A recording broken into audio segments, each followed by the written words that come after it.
सभी गणमान्य व्यक्तियों का हम हार्दिक स्वागत करते हैं। We welcome all dignitaries present in the event. कार्यक्रम शुरू करने से पहले हम कृष्ण गोपाल कृष्णन जी से निवेदन करते हैं कि वे प्रधानमंत्री जी को शॉल ओढ़कर उनका स्वागत और अभिनंदन करें।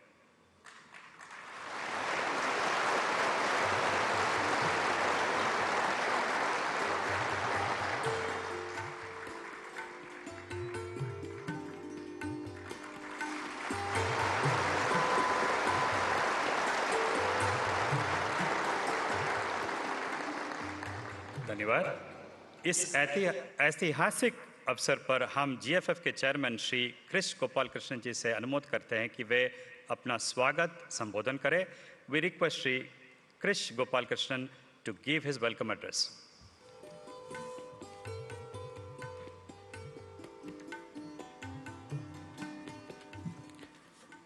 Ladies and gentlemen, it's an honor to stand before you today as we welcome the esteemed Prime Minister of India, Sri Narendra Modi ji.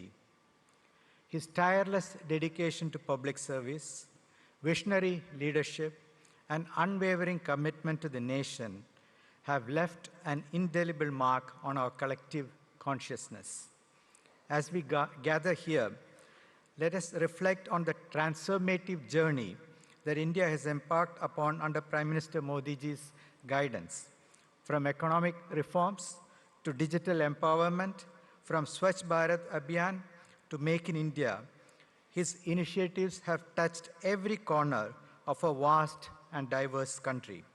India today is the fastest growing large economy, is on track to become a $10 trillion economy in the next 10 years.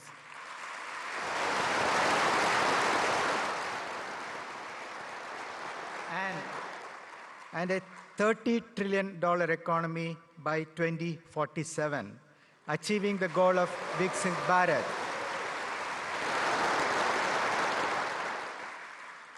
Prime Minister Modi ji's vision extends beyond borders. His diplomatic acumen has strengthened India's position on the global stage. Whether it's fostering strategic partnerships or championing climate action or bringing peace to conflict regions, he leads with conviction and foresight. Today, we celebrate not just a leader, but a beacon of hope, a man who believes in the power of unity, innovation, and progress. Sir, GFF 2024 is probably the world's largest annual fintech conference.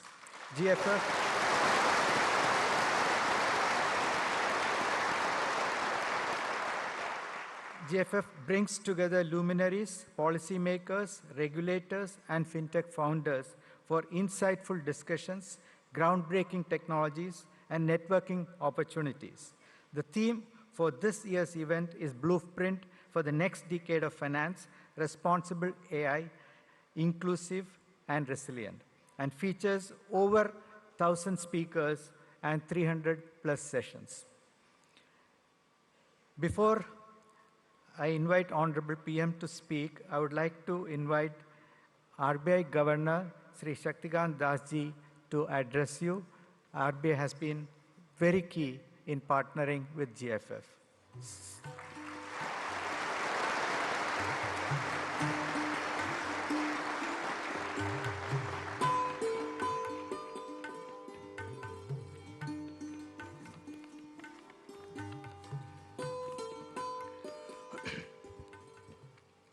Honorable Prime Minister, Sri Krish Gopal Krishnan, industry leaders, esteemed participants, members of the media, ladies and gentlemen.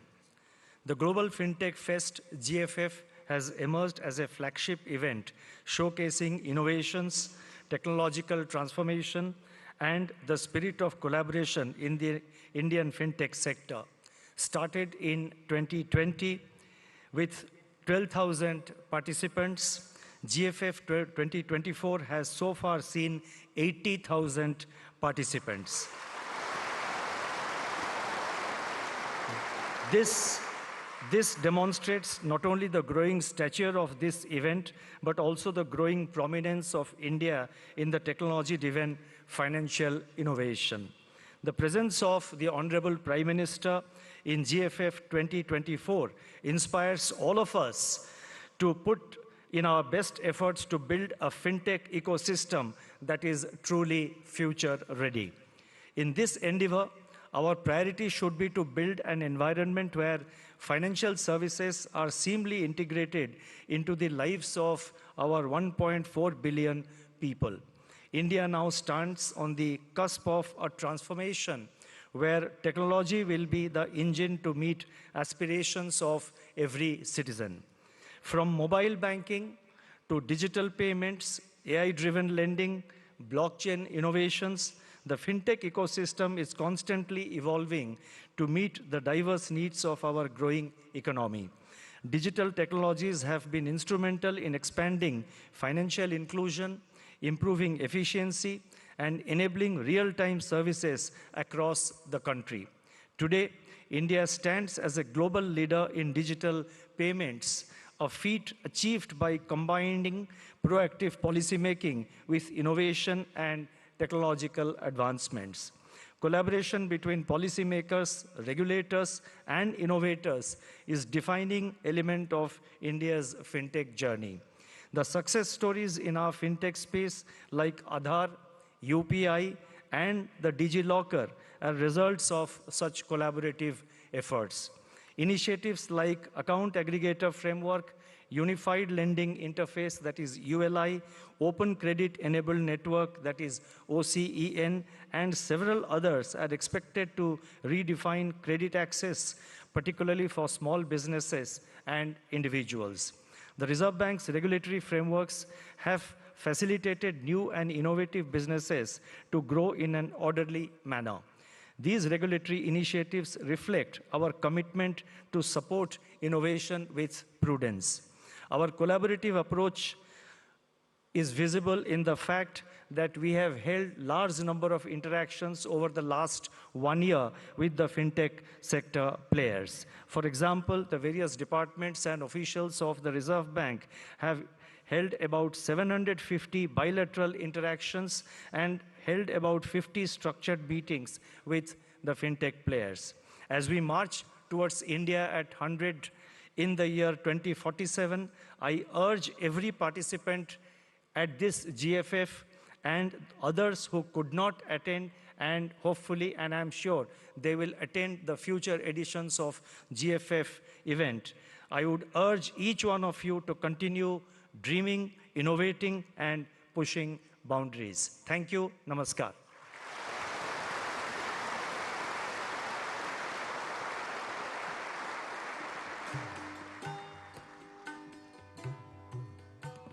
धन्यवाद. Thank you governor sir. अब हम हमारे सम्माननीय भारत के यशस्वी प्रधानमंत्री digital India के शिल्पकार श्री नरेंद्र मोदी जी से विनम्र अनुरोध करते हैं कि वे ये सभा को संबोधित करें. We request prime minister of India honour to address this august gathering.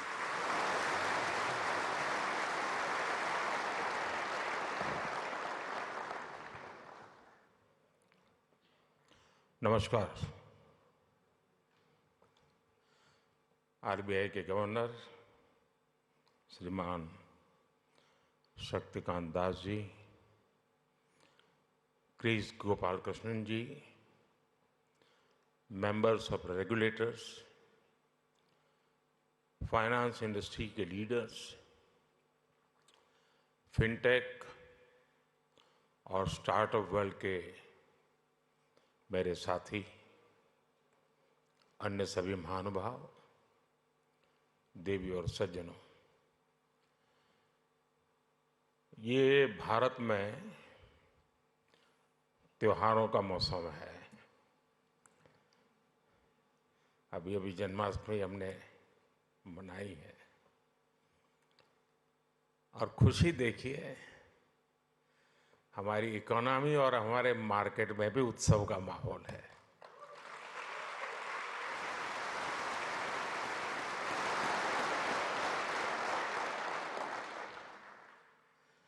इस फेस्टिव मूड में ये ग्लोबल फिनटेक फेस्टिवल हो रहा है।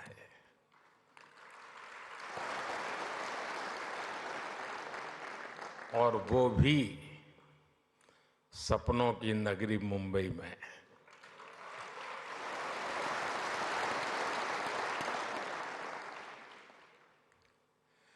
मैं देश और दुनिया से आए यहाँ सभी मेहमानों का अभिनंदन करता हूँ, स्वागत करता हूँ। यहाँ से आने से पहले मैं अलग अलग एग्जीबिशंस देख करके आया हूँ, काफी साथियों से गप्पे गोष्ठी करके आया हूँ। हमारे नौजवानों के इनोवेशन का और फ्यूचर की संभावनाओं का एक पूरा नया संसार वहां दिखाई दे रहा है।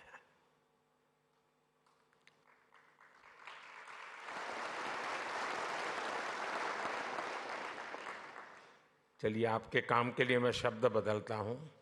एक पूरी नई दुनिया दिखाई दे रही है।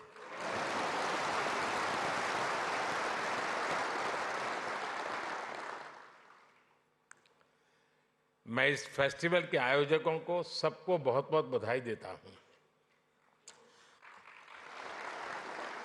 साथियों, यहां बड़ी संख्या में विदेशों से हमारे मेहमान भी आए हैं। एक समय था जब लोग भारत आते थे तो हमारी कल्चरल डाइवर्सिटी देखकर दंग रह जाते थे, हैरान हो जाते थे। अब लोग भारत आते हैं तो हमारी फिनटेक डाइवर्सिटी को देखकर भी हैरान होते हैं।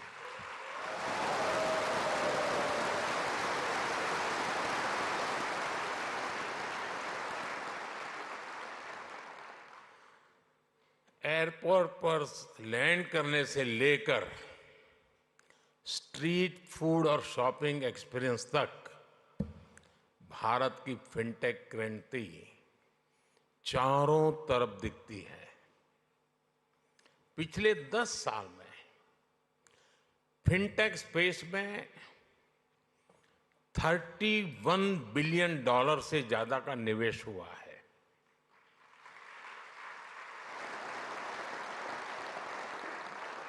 दस साल में हमारे फिनटेक स्टार्टअप्स में 500% वृद्धि हुई है।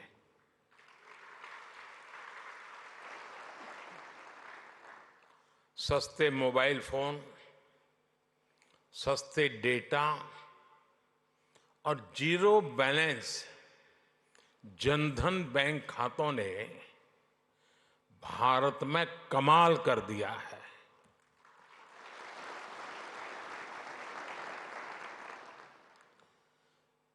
आपको याद होगा, कुछ लोग पहले पूछते थे, पार्लियामेंट में खड़े होकर के पूछते थे और अपने आप को बहुत विद्वान मानने वाले लोग पूछते थे।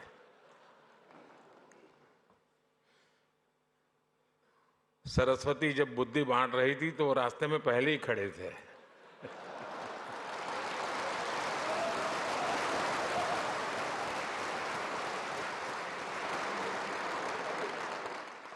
और क्या कहते थे?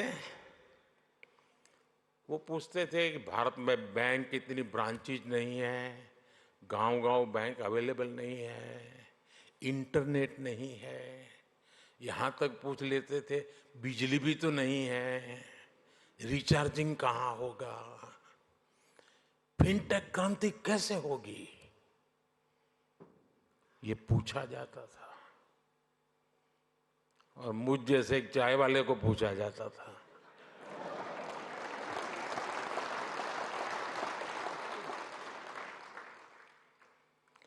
लेकिन आज देखिए, एक दशक में ही भारत में ब्रॉडबैंड यूजर 60 मिलियन यानी 6 करोड़ से बढ़कर 940 मिलियन यानी करीब 94 करोड़ हो गए।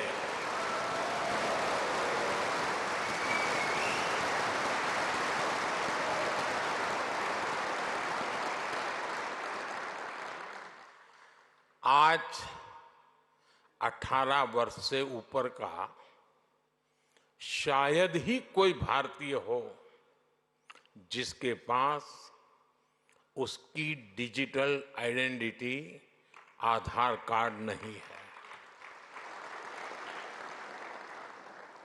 आज 530 मिलियन यानी 53 करोड़ से अधिक लोगों के पास जनधन बैंक खाते हो गए हैं। यानी 10 साल में हमने एक प्रकार से पूरी यूरोपियन यूनियन के बराबर आबादी को बैंकिंग सिस्टम से जोड़ा है।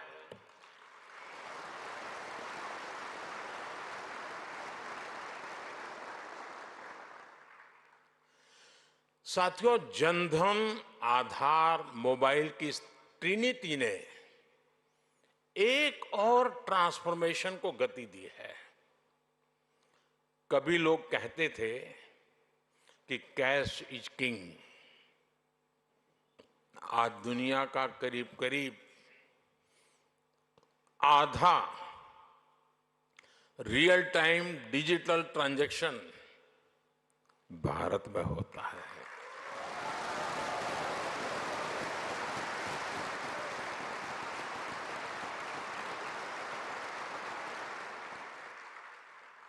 पूरी दुनिया में भारत का यूपीआई फिनटेक का बहुत बड़ा उदाहरण बन गया है। आज गांव हो या शहर, सर्दी हो या गर्मी, बारिश हो या बर्फ गिर रही हो, भारत में बैंकिंग सर्विस 24 घंटे, 7 दिन, 12 महीने चलती रहती है। कोरोना के इतने बड़े संकट के दौरान भी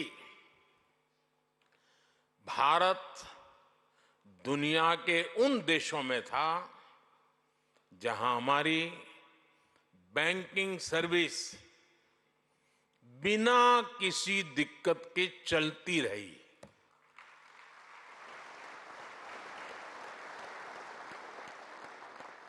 साथियों, अभी 2-3 दिन पहले ही जनधन योजना के 10 साल पूरे हुए हैं। जनधन योजना विमेन एम्पावरमेंट का बहुत बड़ा माध्यम बनी है। जनधन योजना के चलते करीब 290 मिलियन यानी 29 करोड़ से ज्यादा महिलाओं के बैंक खाते खुले हैं। इन खातों में महिलाओं के लिए सेविंग्स और इन्वेस्टमेंट्स के लिए नए अवसर बनाए हैं। इन्हीं जनधन खातों की फिलॉसफी पर हमने माइक्रो फाइनेंस की सबसे बड़ी स्कीम मुद्रा लॉन्च की। इस स्कीम से अभी तक 27 ट्रिलियन रुपए से अधिक का क्रेडिट दिया जा चुका है। 27 ट्रिलियन। इस स्कीम की करीब 70% बेनिफिशियरी महिलाएं हैं।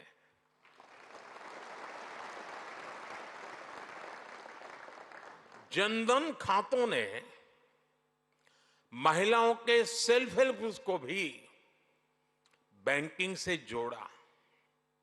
इसका फायदा आज देश की 10 करोड़ रूरल विमेन को मिल रहा है। यानी जनधन प्रोग्राम ने महिलाओं के फाइनेंशियल एम्पावरमेंट की एक मजबूत नींव रखी है। साथियों, पूरी दुनिया के लिए पैरेलल इकोनॉमी एक बड़ी चिंता का विषय रही है। फिनटेक ने पैरेलल इकोनॉमी पर भी चोट की है और बधाई के पात्र आप लोग हैं।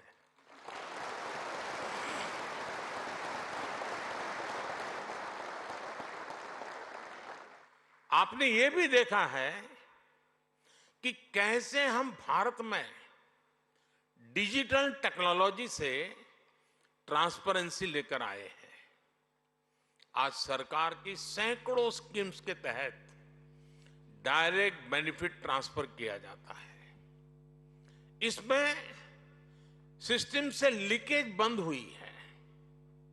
आज लोगों को फॉर्मल सिस्टम से जुड़ने में अपना लाभ नजर आता है। साथियों, भारत में फिनटेक की वजह से जो ट्रांसफॉर्मेशन आया है वो सिर्फ टेक्नोलॉजी तक ही सीमित नहीं है। इसका सोशल इंपैक्ट बहुत व्यापक है। इससे गांव और शहर की खाई को ब्रीच करने में मदद मिली है। कभी हमारे यहां बैंक की सर्विस लेने में ही एक पूरा दिन लग जाता था। एक किसान के लिए, एक मछुआरे के लिए, एक मिडिल क्लास परिवार के लिए ये बहुत बड़ी मुसीबत थी। फिनटेक ने इस समस्या को दूर किया। कभी बैंक सिर्फ एक बिल्डिंग तक सीमित हुआ करते थे, आज बैंक हर भारतीय के मोबाइल में सिमट गए हैं।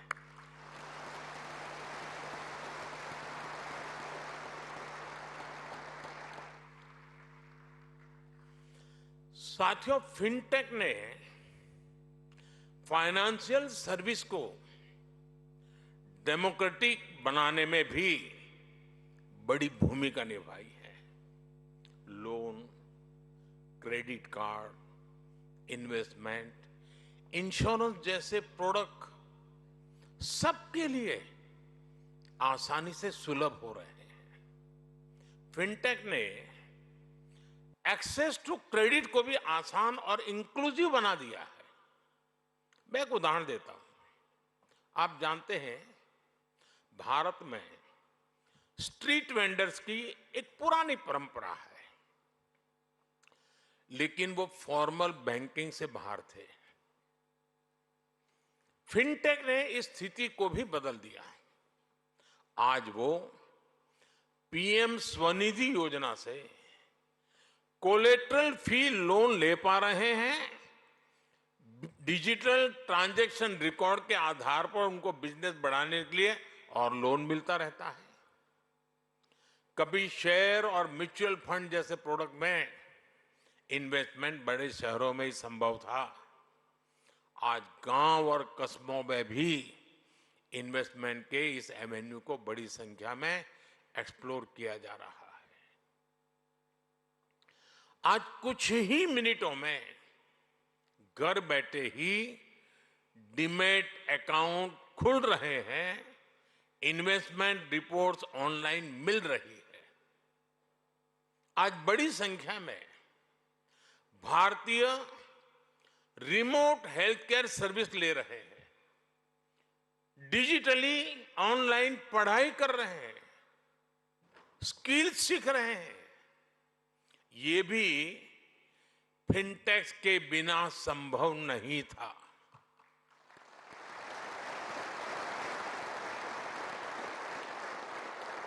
यानी भारत की फिनटेक क्रांति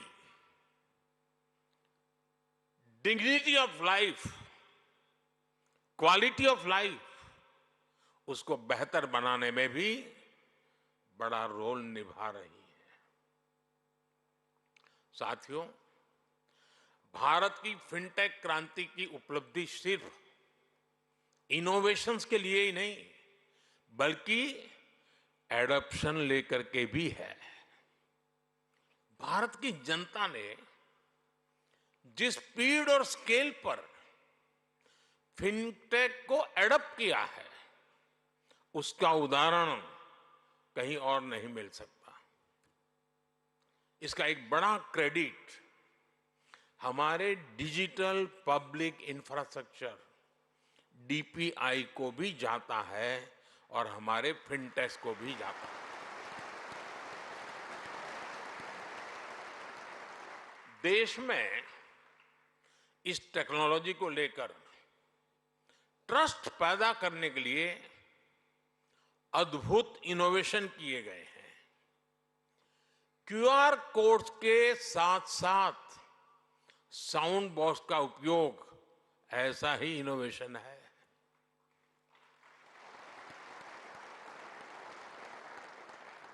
हमारे फिनटेक सेक्टर को सरकार के बैंक सखी कार्यक्रम का भी अध्ययन करना चाहिए। और मैं सब फिनटेक के वाले नौजवानों को कहना चाहता हूं, ये बैंक सखी है क्या? मैं अभी जलगांव आया था एक दिन, तो मैं ऐसी बैंक सखियों से मिला तो बड़े गर्व से कहती है, मैं एक दिन में 1.5 करोड़ रुपए का कारोबार करती हूं।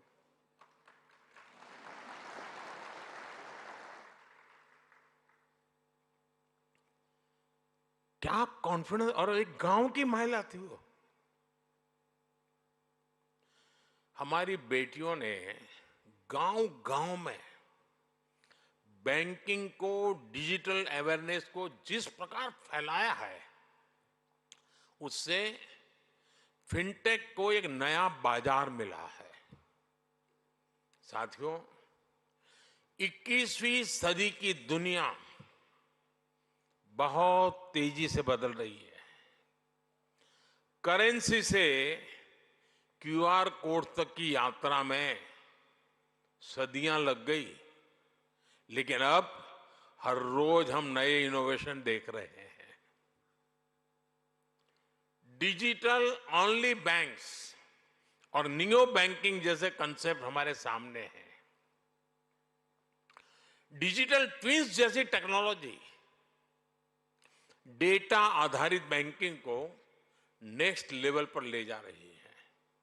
इससे रिस्क मैनेजमेंट, फ्रॉड डिटेक्शन और कस्टमर एक्सपीरियंस सब कुछ बदलने वाले हैं।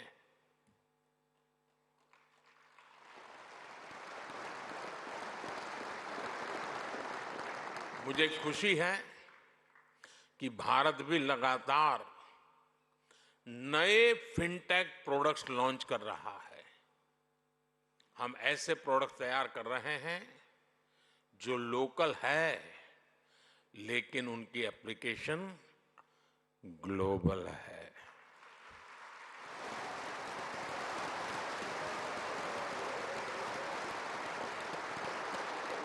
आज ओएनडीसी यानी open network for digital commerce online shopping को इंक्लूसिव बना रहा है। ये छोटे बिजनेस, छोटे एंटरप्राइजेस को बड़े अवसरों से जोड़ रहा है। अकाउंट एग्रीगेटर्स लोगों और कंपनियों का कामकाज आसान करने के लिए डेटा को यूज कर रहे हैं। ट्रेड प्लेटफॉर्म की मदद से छोटी संस्थाओं की लिक्विडिटी और कैश फ्लो बेहतर हो रहे हैं। ई रूपी एक ऐसा डिजिटल वाउचर बना है जिसे कई रूपों में इस्तेमाल किया जा रहा है। भारत के ये प्रोडक्ट्स विश्व के दूसरे देशों के लिए भी उतने ही उपयोगी हैं। और इसी सोच के साथ हमने G20 प्रेसिडेंसी के दौरान global digital public infrastructure repository बनाने का प्रस्ताव रखा था, जिसे G20 मेंबर्स ने खुले दिल से स्वीकार किया था। मैं AI के दुरुपयोग से जुड़ी आपकी चिंताओं को भी समझता हूं, इसलिए भारत ने AI के एथिकल यूज के लिए ग्लोबल फ्रेमवर्क बनाने का भी आह्वान किया है।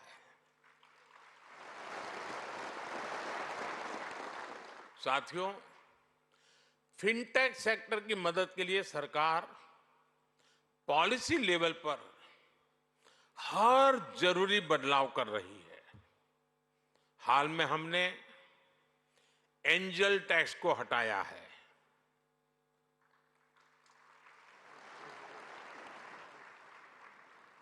ठीक नहीं किया?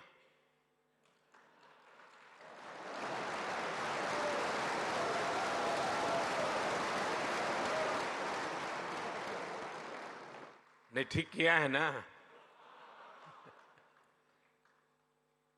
हमने देश में रिसर्च और इनोवेशन को बढ़ावा देने के लिए 1 लाख करोड़ रुपए का फंड बनाने की घोषणा की है।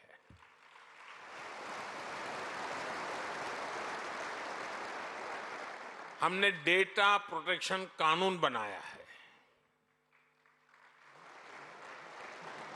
मेरी हमारे रेगुलेटर से भी कुछ अपेक्षाएं हैं।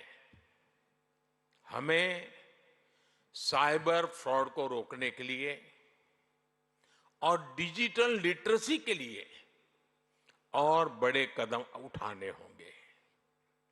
साइबर फ्रॉड स्टार्टअप्स की, फिनटेक्स की ग्रोथ में रुकावट न बने, ये ध्यान रखना भी उतना ही जरूरी है।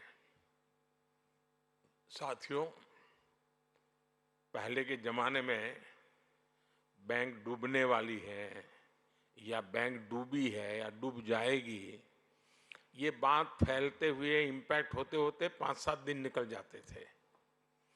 आज अगर किसी व्यवस्था में पता चला कि इस पर साइबर फ्रॉड है, 1 मिनट में मामला पूरा, वो कंपनी गई। फिनटेक के लिए बहुत जरूरी है। और साइबर सॉल्यूशन, उसका बाल मृत्यु बहुत जल्दी हो जाता है। कोई भी साइबर सॉल्यूशन निकालिए, उसका बेईमान लोग तोड़ निकालने में देर नहीं करते, तो उस सॉल्यूशन का बाल मृत्यु हो जाती है। फिर आपको नया सॉल्यूशन लेके आना पड़ता है। साथियों, आज सस्टेनेबल इकोनॉमिक ग्रोथ ये भारत की प्राथमिकता है। हम स्ट्रांग, ट्रांसपेरेंट और एफिशिएंट सिस्टम्स बना रहे हैं। हम फाइनेंशियल मार्केट्स को एडवांस टेक्नोलॉजीज और रेगुलेटरी फ्रेमवर्क से मजबूत कर रहे हैं। हम ग्रीन फाइनेंस से सस्टेनेबल ग्रोथ को सपोर्ट कर रहे हैं। हम फाइनेंशियल इंक्लूजन के उस इंक्लूजन के सैचुरेशन पर बल दे रहे हैं। मुझे विश्वास है भारत का फिनटेक इकोसिस्टम भारत के लोगों को क्वालिटी लाइफस्टाइल देने के मिशन में बहुत बड़ी भूमिका निभाएगा। मुझे विश्वास है भारत का फिनटेक इकोसिस्टम पूरी दुनिया की ईज ऑफ लिविंग बढ़ाएगा।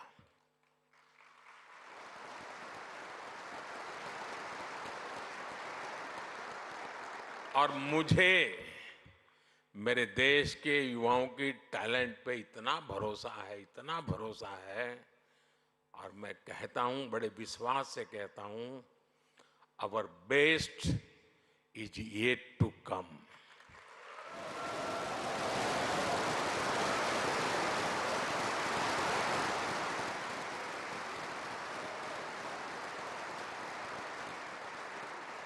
ये आपका 5वां समारोह है ना, तो 10वें में मैं आऊंगा।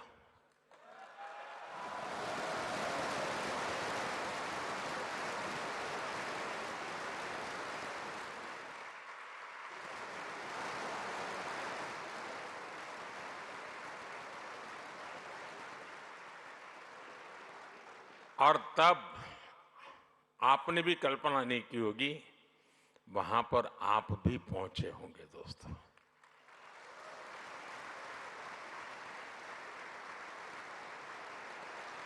आज अभी मैं आपके कुछ स्टार्टअप यूनिट्स वालों को मिला, सबको तो नहीं मिल पाया, कुछ लोगों को मिला, लेकिन हर एक को 10-10 होमवर्क दे करके आया हूं।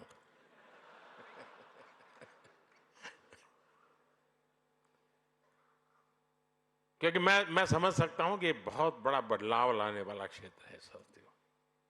एक बहुत बड़ा रिवॉल्यूशन हो रहा है और उसकी मजबूत नींव यहां हम देख रहे हैं।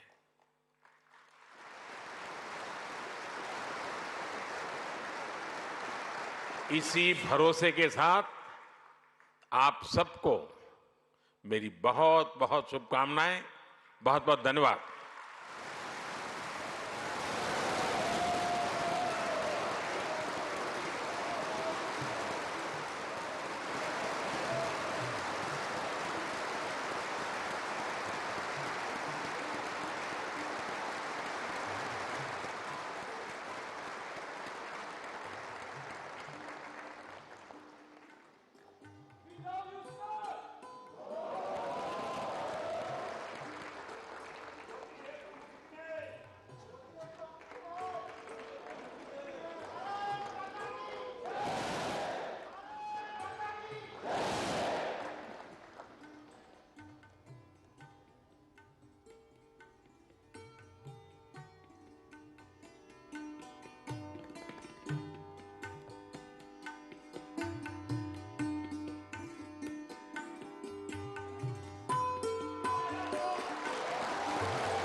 कृष्ण गोपाल जी के कहने पर हमने फोटो निकाली, लेकिन आपको निकाल लगेगा इसका क्या मतलब है। मैं फायदा बताता हूं। मैं एआई की दुनिया से जुड़ा हुआ इंसान हूं। तो आप अगर नमो ऐप पर जाएंगे तो नमो ऐप पर फोटो डिवीजन में जाएंगे, वहां अपनी सेल्फी रखेंगे और आज कहीं पर भी आप मेरे साथ नजर आते हैं तो आपको अपनी फोटो मिल जाएगी। Thank you.